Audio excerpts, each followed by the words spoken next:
la matinale d'Europe 1.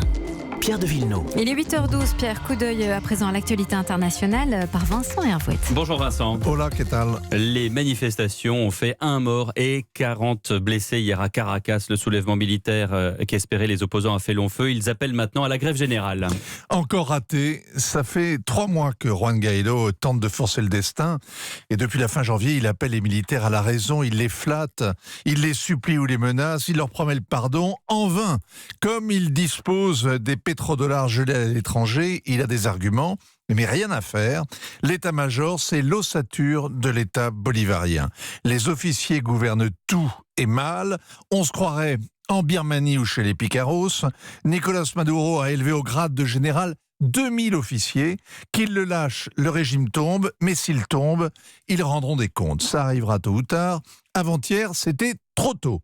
L'opposant en chef a annoncé le soulèvement entouré de soldats, opération Liberté.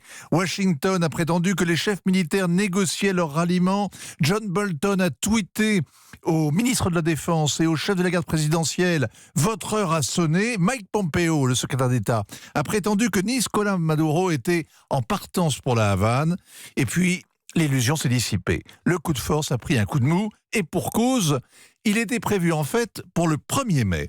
Il a été précipité de 24 heures de peur que Juan Guaidó soit arrêté.